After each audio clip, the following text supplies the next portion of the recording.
జనసేన అధినేత deputy CM Pawan Kalyan నేడు Mangalagiri Janasena party కార్యాలయానికి వెళ్లనున్నారు.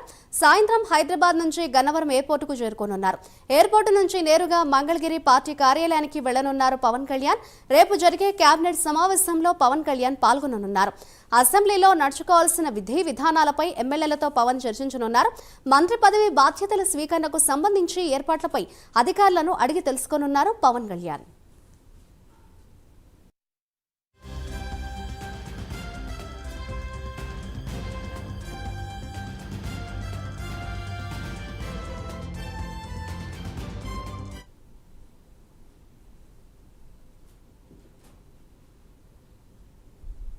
నేడు మంగళగిరి పార్టీ కార్యాలయానికి జనసేన అధినేత డిప్యూటీ సీఎం పవన్ కళ్యాణ్ వెళ్లనున్నారు. ఇదే అంశంపై మరింత సమాచారాన్ని మా అమరావతి బ్యూరో సాంబశివరావు అందిస్తారు. సాంబశివరావు, చెప్పండి, ఇవాళ సాయంత్రం చూస్తే అటు మంగళగిరి పార్టీ కార్యాలయానికి డిప్యూటీ సీఎం పవన్ కళ్యాణ్ వెళ్లనున్నట్లుగా తెలుస్తోంది. దీనికి సంబంధించిన డీటెయిల్స్ ఏ విధంగా ఉన్నాయి? మార్నింగ్ మాదిరి మనం చూసినట్లయితే జనసేన అధ్యక్షుడు పవన్ కళ్యాణ్, అదేవిధంగా డిప్యూటీ సీఎం గా ఉన్నటువంటి పవన్ కళ్యాణ్ ఈ రోజు అయితే మాత్రం హైదరాబాద్ నుంచి నేరుగా మన గన్నవరం ఎయిర్పోర్ట్ కి అయితే చేరుకుంటారని కూడా సమాచారం ఉంటుంది. అక్కడి నుంచి ఆయన మంగళగిరి పార్టీ కార్యాలయానికి అయితే ఈ రోజు రానున్నట్లుగా కూడా సమాచారం. ఈ రోజు సాయంత్రంలో అంటే ఇంకా ఆయన వచ్చే టైం అయితే కూడా ఇంకా ఫిక్స్ కానటువంటి పరిస్థితి. కానీ ఈ రోజు మాట ఎట్టి పరిస్థితుల్లో కూడా ఆయన మంగళగిరి పార్టీ కార్యాలయానికి అయితే ఆయన చేరుకుంటారు. ఆయన ఈ రోజైతే మొత్తం కూడా పార్టీ కార్యాలయంలో ఆయన ఉండనున్నారు. తర్వాత రేపు మనం చూసుకున్నట్లయితే కేబినెట్ సమావేశం ఏదైతే ఉందో ఆ కేబినెట్ సమావేశంతో ఆయన పాల్గొన్నటువంటి పరిస్థితి. ఆ కేబినెట్ లో సమావేశంలో పాల్గొనేందుకు ముందు ముఖ్యంగా మనం చూసుకున్నట్లయితే జనసేన పార్టీలో గెలిచినటువంటి అభ్యర్థులందరితో కూడా ఆయన ముఖాముఖి మాట్లాడతారని కూడా సమాచారం అందుతోంది.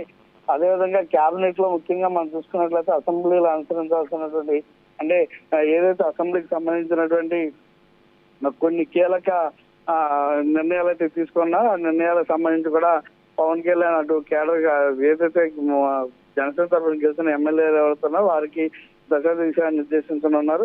అదేవిధంగా మరి ఇంకో ఆయన రేపు 19వ తారీఖున కూడా ఆయన బాధ్యతలు కూడా స్వీకరించనున్న తరుణంలో 19వ తారీఖు సంబంధించి అక్కడ ఏర్పాట్లు అంటే తనకి ఏ విధమైనటువంటి బ్లాక్ కేటాయించారు ఏంటనేది కూడా ఆయన చూస్తున్నట్లయితే వస్తుంది. ముఖ్యంగా మనం చూసుకున్నట్లయితే బయట సోషల్ మీడియా వేదికగా మనం చూసుకున్నట్లయితే కనుక పవన్ కళ్యాణ్ సంబంధించి ఏదైతే సీఎం ఛాంబర్ కి దగ్గరలోనే పవన్ కళ్యాణ్ కూడా అక్కడే కేటాయిస్తారు. అక్కడే ఆయనకి కూడా పవన్ కళ్యాణ్ కూడా సీఎం పేజీ దగ్గరలోనే బ్లాక్ సపరేట్ గా ఒక బ్లాక్ కేటాయిస్తారని కూడా సమాచారం అంతా ఉంది.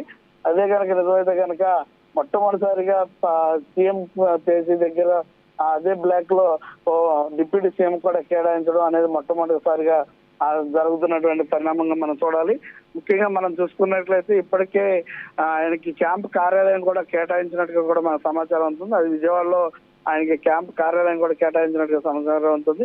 వీటన్నిటి గురించి కూడా అంటే రేపు పదవి బాధ్యతలు ఎక్కడ స్వీకరించాలి ఏంటనే అంశాలపైన కానివ్వండి, ఇక్కడ ఏదైతే క్యాంప్ కార్యాలయం ఇతర అంశాలపైన కూడా అటు అధికారులతోటి ఇటు పార్టీ నాయకులతోటి అందుబాటులో ఉన్నటువంటి ఎమ్మెల్యేలతో ప్రతి ఒక్కరితో కూడా ఆయన ఈ 2 రోజులు కూడా చర్చలు జరపనున్నారు. అదేవిధంగా 19న ప్రారంభం కానున్నటువంటి అసెంబ్లీలో ఆయన అసెంబ్లీ సెక్షన్స్ కి అయితే పాల్గొనున్నారు. వరుసగా ఆయన కంటిన్యూగా ఇక్కడే ఒక 4 నుంచి 5 రోజుల పాటు ఉండేటటువంటి అవకాశం కనిపిస్తా ఉంది. అదే దాని తర్వాత కూడా ఆయన క్యాంప్ కార్యాలయంలో ఉంటారా, తర్వాత పార్టీ కార్యాలయంలో ఉంటారా అనేది కూడా తెలియాల్సినటువంటి పరిస్థితి. మొత్తం మీద జనసేన అధ్యక్షుడు పవన్ కళ్యాణ్ అయితే మాత్రం ఈ రోజు సాయంత్రానికి అయితే మాత్రం మంగళగిరి పార్టీ కార్యాలయానికి అయితే చేరుకోబోతున్నారు. Madhuri, thank you Sambasivarao.